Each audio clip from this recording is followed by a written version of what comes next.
How do you like your new office? Well, it's smashing, really. Yep, I've got offices coming out of my ears now. I've got obviously an office in Brussels. Andrew and I each have got an office and the assistant's office next to it, so we've got a block of 4. In Strasbourg we've got 2 really rather horrid little pokey offices, and this one in this constituency, it's fine. You know, it's a great place, really professionally done out, and everything I need to know to do my job here when I'm here. So you seem equipped to do anything, most things now.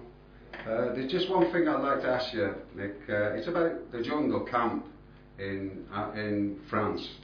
There's been a couple of camps, one's been closed and this one got closed yesterday. It's just a comment that an Afghanistan illegal immigrant made. I'm just wondering if you can enlighten us on your part about it. Yeah, a lot of it is in the newspapers today. So page 12 of the Sun here, bulldozer blitz on immigrants' Calais camp. Obviously they closed down the Songat camp some years back. This one has sprung up in its place. And these people are going to be turning up on our shores asking for houses in this country, asking to go on our benefit system, to use our health service and so on, despite the fact that the papers today are saying that all 278 who were arrested will be allowed to apply for asylum in France or given all expenses paid trips back to their homelands.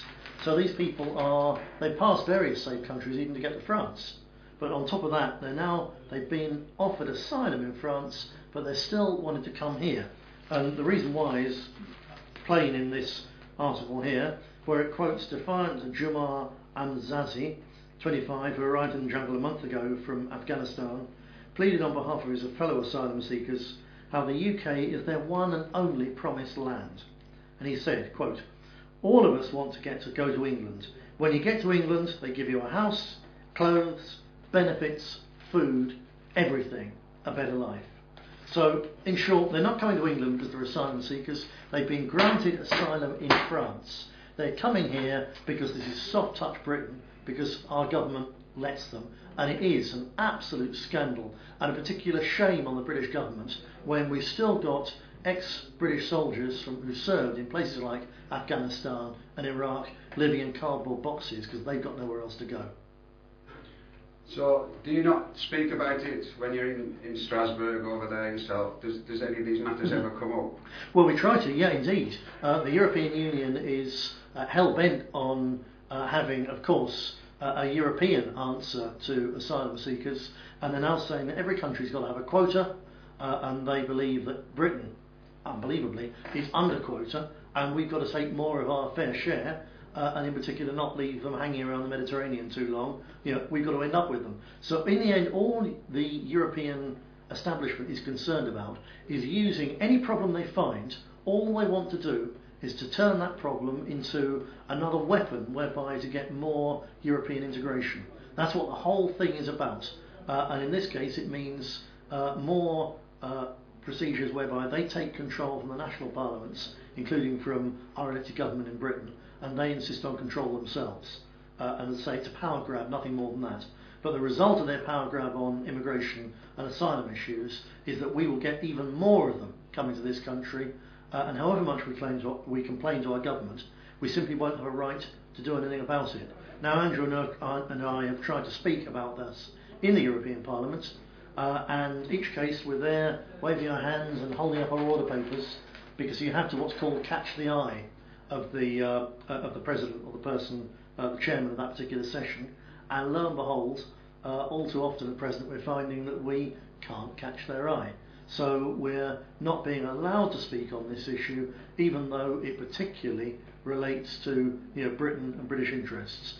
We will get it across. There's a very fine multimedia centre over there which we're going to start using, which will give material we shoot there for you on BNPtv. We're not going to be silenced. We are going to speak out. As far as I'm concerned, I've never met any ordinary person in Britain who, faced with a story like this, comes up with anything other than they're only coming here because it's soft touch Britain. We've got our own poor and hungry and needy and homeless to look after, and we should put our own people first and tell these people either to stay in countries which will offer them asylum, like France, or simply go back home to where they came from, because so many of these people from Iraq and Afghanistan, and so many of our boys and girls have died or lost limbs to sort their countries out. They are now to an extent sorted out. It's their duty to stay there and work to improve their countries and not come here and strive to change all each of ours.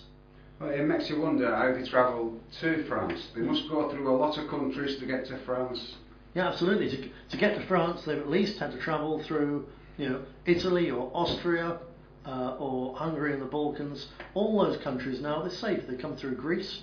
They've all come through places where they could claim asylum. And if the Greeks or the Italians or the French are stupid enough to let these people claim asylum in their countries and leech off their welfare states, then that's their problem. But they've certainly got no right whatsoever to come to Britain. Do you know of any camps that's in any other country, like Italy or any of these countries that they come to get to France? I know, speaking to people down in Italy, that there's various unofficial camps all over Italy where these people come. It's one of their first ports of call when they first get across. The Italian government now under Berlusconi has got pretty tough, and some of it's flim-flam, but some of them have been closed down. They can't go around abusing and robbing local people in the way that they do in other parts of Europe. The Italians have got tough on them, which is of course one reason they don't want to stop in Italy. They want to get through there as quickly as possible, through France, end up in Britain. Isn't it right that the benefit system is similar in France and in Europe than what it is in this country? I think it is, and certainly, I was talking to our Swedish friends from the Swedish National Democrats. They've got unbelievable problems there with huge numbers of people from Iraq settling there as asylum seekers, and then, of course, in all sorts of trouble. They had in their second city of Södertälje is where all the Scania trucks come from. It was really the centre of Sweden's industrial base, and it's now it's one of the biggest Iraqi cities outside of Iraq. And over the last couple of months, they burnt down most of the supermarkets in Södertälje, so that people have no choice but to use their local shops. But Sweden just puts up with it. But probably apart from Sweden, I think Britain's the most badly affected by this.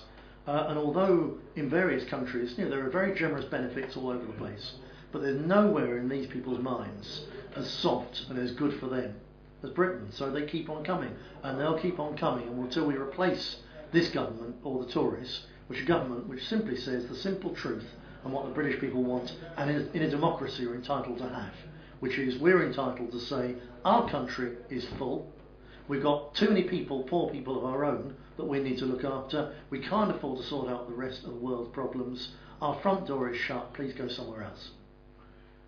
Thank you very much. Thanks a lot.